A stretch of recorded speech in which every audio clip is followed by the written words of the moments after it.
Hello everyone. सो कैसे हैं आप लोग? तो पहले तो आप सबको थैंक यू कि लास्ट जो हमारी behind the scene third part जो डाला था उसको इतना पसंद करने के लिए, और काफी सारे लोगों के कमेंट्स भी थे उस पे, तो थैंक यू। सो आज हम लोग 3 वर्ड के ऊपर डिस्कशन जो करने वाले हैं, तो बिना टाइम वेस्ट किए आज इस वीडियो को हम लोग शुरू करते हैं। तो आकाश भाई, शुरुआत करें वीडियो की। आज हम लोगों का जो पूरा सम्मेलन बैठा है उसमें हम लोगों का जो वर्ड है जो पहला वो है मैन स्प्रेडिंग।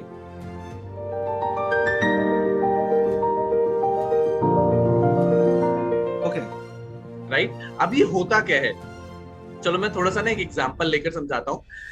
दिल्ली मेट्रो में अगर आपने कभी सफर किया हो या कभी देखा हो तो कुछ जब बॉयज जो हैं वो जब थक जाते हैं या मेन जो हैं वो थक जाते हैं और उनको मिल जाती है सीट, और वो भी सबसे कॉर्नर वाली, तो भाई बस अब उनका एक मेन टारगेट है कि जब तक स्टेशन आएगा उनका तब तक उनको सोना है। अब सोना नहीं मैन स्प्रेडिंग है, मैं बताता हूँ। जब वो बिल्कुल रिलैक्स मोड में जाते हैं और उनकी टांगे फैल जाती है, मतलब आम भाषा में ठहर कर बैठना, हाँ, पड़ोसी की सीट को भी कैप्चर कर लेना। राइट, और सर जाता है ऐसे और अरे बाहर। एक इमेज बहुत ज्यादा वो वायरल हुआ था जब ओबामा मेट्रो में सफर किया था, तो एक बंदा उसके पीछे नहीं सोया हुआ है। उसी को तो नहीं कहते, मतलब वो जो, हाँ, सोने को तो नहीं कहते, पर जो पैर फैलाना कहते हैं ना, पोजीशन, पैर को स्प्रेड करना, उस पोजीशन को कहते हैं। राइट, हाँ एग्जैक्टली, उस जेस्चर को हम लोग मैन स्प्रेडिंग बोलते हैं। राइट, अब इसके ऊपर अगर कोई सेंटेंस बनाना चाहते हो तो man spreading can be used to relax someone sometimes and have a sleep. Just relax for a moment and just sleep. Men spreading, okay? और इसके ऊपर आप ये इंसिडेंट्स जो है वो आप अपने आसपास होते हुए देख सकते हो, राइट? पर हाँ, स्पेशली ये नॉर्मली इग्नोर किए जाने वाले होते हैं, बट नॉर्मली इन पे कुछ सेंटेंसेस अगर आप बनाना चाहते हो तो इस पे बना सकते हो, राइट? अब से इन्हें पता रहेगा ना कि इस चीज पे सेंटेंस बना लेंगे कि हाँ कि हिज मैन स्प्रेडिंग।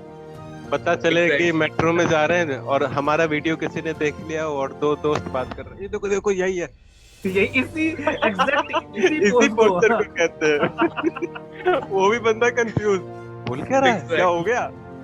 सही है।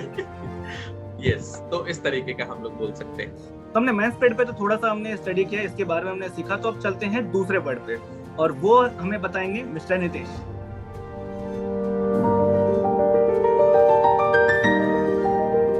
मेरा जो वर्ड है वो है हैंग्री। ये दो वर्ड से मिलके बना हुआ है, नहीं वो वाला हैंगर वाला नहीं, लटकने वाला नहीं है। तो ये दो वर्ड से मिलके बना हुआ है, हंग्री प्लस एंग्री। ओके, तो हैंग्री बन गया है, ठीक है। इसके ऊपर मैं अगर एग्जांपल दूं, अधिकतर लोग करते होंगे, if you are hungry open the refrigerator.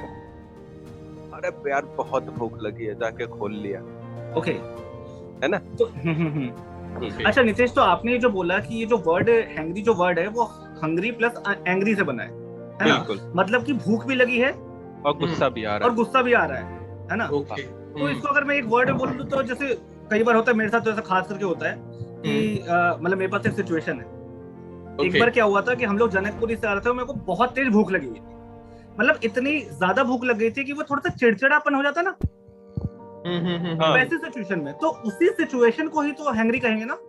बिल्कुल, कि उस समय हमें कुछ समझ ना आए, भूख इतना लगा है ना कि गुस्सा भी आ रहा है, बस खाना चाहिए वरना दिमाग तो खराब है। कुछ भी दे दे भाई, तू कुछ भी दे दे, मैं खा लूंगा। उस समय कोई टेस्ट नहीं। मेरे साथ कई बार होता है जब मुझे एक मूवी याद आ गई इससे। एक मूवी है चुपके चुपके, जिसमें ना जो एक एक्टर है, मतलब शाहिद कपूर के साथ एक साइड एक्टर है, राइट? करीना कपूर भी है उसमें, जिसमें उसको ना खाना नहीं मिलता है। वो एक गुजरात मराठी, वो आरी से काट रहा होता है, उसकी बात कर रहा है क्या? काट रहा होता है, एग्जैक्टली। मतलब इतना मजबूत खाना खाने की आदत नहीं है मुझे, तो क्या उठा उठा के फेंक रहा होता है और बोल रहा होता है, काम करूं मैं, जीना हराम, यहाँ का मुझे मुंह खाने को कुछ नहीं मिलता। तो वहां पर भी मुझे ऐसा लगता है कि वहां पर भी वो एक एंगर और इरिटेशन में ही वो ये बोल रहा था कि उसको खाना तो मिल नहीं रहा, मैं नहीं जो मतलब भूख की वजह से जो उसको तिलमिलाहट उसके आ गई थी, वो छोटा मोटा हैंग्री सिचुएशन था। जब शॉर्ट टाइम पे भूख लगता है वो वाला नहीं कि अब छोटा मोटा भूख लग रहा है, अब कई घंटों से खाना नहीं मिल रहा है, हम कहीं बिजी हैं। और सबसे ज्यादा मजा कब आता है, हम काफी देर से ऐसे चिड़चिड़ाहट पंती में घर आते हैं और पता चले घर पे भी खाना नहीं बना, लग गई।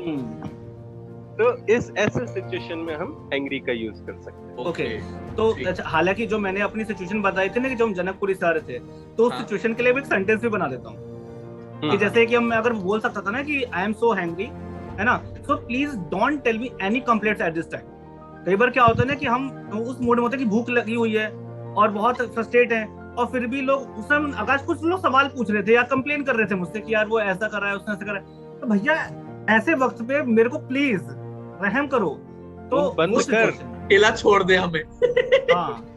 मुंह बंद कर सीधा। जैसे हम लोगों को होता है ना कि यार हमें बहुत जोरों की भूख लगी है, हम लोग घर आए हैं बहुत सारा काम वगैरह करके, लेकिन यार मम्मी ने बनाया टिंडे।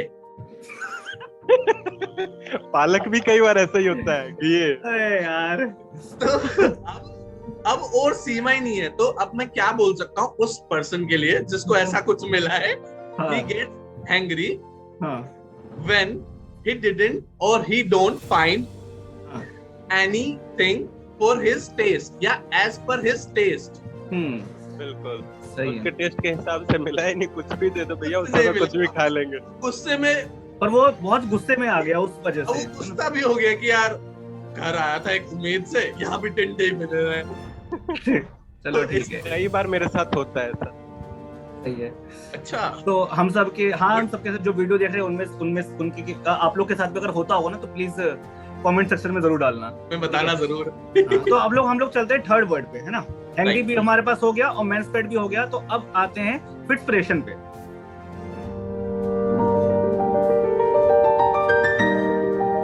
अब ये जो मैंने लास्ट वीडियो में भी आपको बताया था कि कभी भी हमें कोई नया वर्ड सीख रहे हैं और अगर वो बड़ा वर्ड है तो कोशिश करो उसको डिराइव करो, उसको ब्रेक करो। जैसे हिंदी में बोलते थे ना संधि विच्छेद, है ना, यही बोलते थे ना नितेश, है ना, तो वो करना कि दो वर्ड्स को तोड़ना, है ना।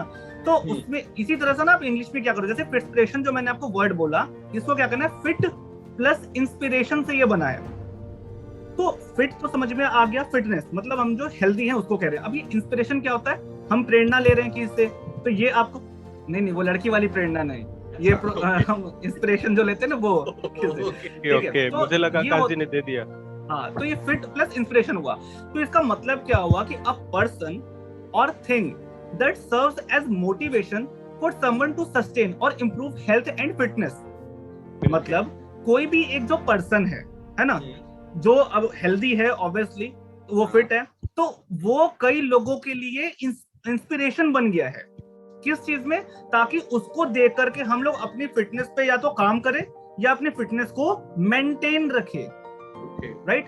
तो वो पर्सन हमारे लिए फिट्सपिरेशन है। तो इसका ऐसे चल रहे होते हैं लोग, वो नहीं वो मैं बॉडी बिल्डर की बात नहीं कर रहा हूं, वो भी कुछ लोगों के लिए होता है, वो पर्सन भी किसी ना किसी के लिए होगा, वो भी किसी न किसी के लिए होता है। आगे बॉडी बिल्डिंग करना चाहता होगा या ऐसे चलना चाहता होगा, उसके लिए होगा, ठीक है। तो मैं उसकी बात नहीं कर रहा, मैं किसी भी पर्सन की जो फिट है ना। तो इसका एक एग्जांपल लेता हूँ। आपने एक बॉलीवुड एक्टर देखा होगा, नाम सुना होगा, बहुत फेमस है, विद्युत जामवाल। तो Vidyut Jamwal is a fitspiration for all young boys. बिल्कुल राइट, हम कह सकते हैं जितने भी हम लोग जैसे यंग जनरेशन जो हम लोग हैं, हम लोग के लिए विद्युत जामवाल कौन एक फिट्सपिरेशन है। उनकी जो फिटनेस है उससे हम लोग इंस्पायर होते हैं कि यार हमें भी वैसा फिजिक्स हमें बनाना चाहिए, राइट।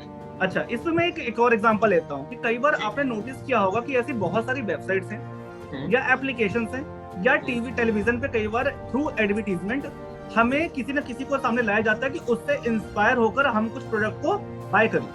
अच्छा, ये वो वाले तो नहीं है जो होम केयर वाले आते हैं 15 दिन में ही करके सोना स्लिम बेल्ट, पेट वाला भी बेल्ट आता है ना कोई सा, ये लगा लो भाई। हाँ, तो मैं इस पे एक स्टेटमेंट देना चाहूंगा, be aware of any fitspiration that is advertising something. मतलब कोई भी ऐसा जो फिट्सपिरेशन है वो अगर कोई एडवर्टाइज कर रहा है इस तरीके से, तो उनसे थोड़ा सा सतर्क रहें, सावधान रहें, सतर्क रहें। जय हिंद। अच्छा, इससे ना एक और मुझे कार्टून याद आया। तो बचपन में हम लोग ये कार्टून देखते थे, जो मतलब स्पिनच खाता था और भाई साहब एकदम से उसकी बॉडी है बॉय द सेलर मैन। हाँ तो एक्चुअली उस टाइम हमारे बचपन के लिए, हमारे बचपन में तो हमारी वही इंस्पिरेशन थी कि हम पालक खाएंगे और हम भी पोपाई की तरह हेल्दी बन जाएंगे। हाँ तो फिट इंस्पिरेशन क्या वो भी यूज हो सकता है? मतलब बिल्कुल हो सकता है, वो भी हमारे लिए फिट इंस्पिरेशन था। मैंने इवन मतलब कोई भी इवन कोई वस्तु भी हो सकती है भाई, ना कि कोई एक पर्सन। ओके तो इस तरह पे आज हमने जो 3 वर्ड्स हमने डिस्कस किए, कौन कौन से? मैनफ्रेड, हैंग्री और फिट्सपिरेशन। तो इन तीनों ही वर्ड से मेरी आप सभी से रिक्वेस्ट है कि एक एक छोटे छोटे सेंटेंस को बना करके आपको कमेंट सेक्शन में जरूर डालना है और उस पर हम लोग जरूर रिवर्ट करेंगे और इसको भूलना नहीं है। जैसे हमारी लास्ट बिहाइंड द सीन वाली वीडियो पे सबने कमेंट डाला था, तो भाई इसको भी डाला करो। मेन हमारा चैनल लोगों को सिखाने का है, मजाक मस्ती का नहीं है, वो जस्ट बिहाइंड द सीन था हमारा। ठीक है, तो आज की इस वीडियो को हम यहाँ पे क्लोज करते हैं और आप सबका थैंक यू कि इस वीडियो में हमारे साथ लास्ट तक रुकने के लिए। तो thank you, bye bye, next video में मिलते हैं हम लोग। टाटा।